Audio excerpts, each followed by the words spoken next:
So hello guys, good morning po pala. So ito na siya guys. Bali December 9 po siya yung tumamlay guys. Yung wala siyang ganang kumain. Kahit humuhuni, hindi siya guys humuhuni. Hindi siya nag-oink-oink. So ngayon guys, dito na, balik na ulit dito yung pakain ko sa kanya sa pakainan niya guys. So may darak na ulit guys. 4 liters na tubig yan guys. So nakaraan dito lang sa labas o dyan. So may dumi pa siya guys. Bali winawalis ko lang, dinadaspan at winawalis. Tapos tinatapon ko doon guys. Dito ko tinatapon dumi niya guys. Pati yung sa mga biik. Nandito lang guys. Yan, kaya hindi po mabaho yung babuyan ko guys. Kasi dito yung dumi, ayan dumi niyan guys. So nakakasingaw. Tapos pag naulanan, yung mababasa siya, tapos aagos lang yung tubig, so hindi bumabaho.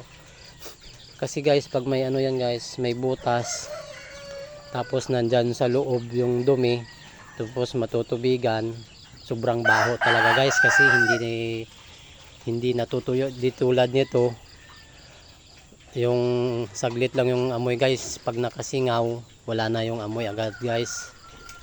So ganun yung tekniko, kaya hindi na umaabot sa loob ng bahay yung amoy, kasi less lang yung amoy guys. So ayan na siya guys. So thank you Lord, kasi nakakasurvive ulit siya. Ayan guys, balik ulit yung higop niya ng maraming tubig saka darak. So bali 4 liters lang muna yung pinapainom ko dito. Saka sa pakain, medyo marami-rami pa yung feeds na nilalagay ko guys, kasi hindi pa masyado bumalik yung gana niya sa kain. Ayan. So medyo nangangayayat siya guys. So babalik yung taba niya ulit guys, yung katawan niya pag pinakain ko to ulit ng 8 liters sa umaga, 8 liters sa gabi, sa tanghali, at 8 liters sa hapunan niya sa hapon. So ngayon 4 liters lang muna, kasi para hindi siya manibago.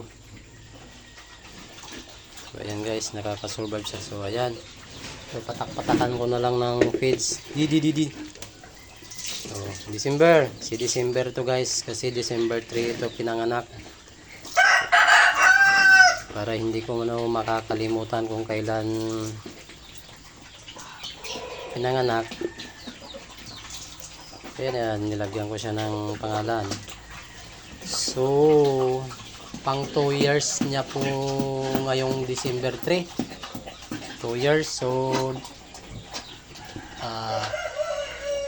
pangalawang panganak niya pa lang guys. Tapos ngayon buntis siya. November 10, ng December 10, 1 month. So December ngayon 15, 1 month and 5 days. So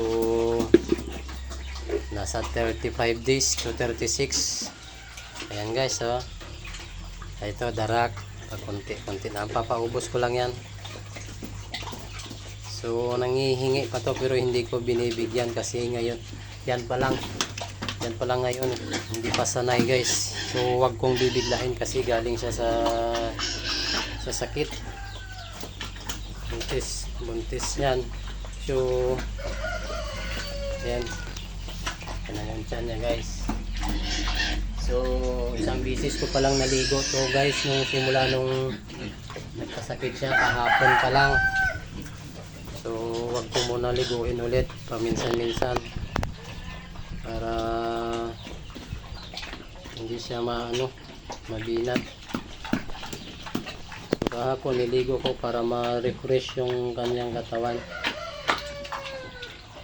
Ayan guys, so may mga lambat to guys na harang. Ito namang yero kasi tumutulo, kailangan palitan yung bubong. Ayan yung anak niya, oh. Nabansot yan guys nung na-hospital ako. Ayan, may darak na rin yung pagkain ng mga anak nila guys, mga anak niya. Ayan guys, thank you. Survive po siya. Ayan na, so update ko po kayo kung manganganak siya. kung hindi naapektuhan yung anak niya. Baka kasi naapektuhan.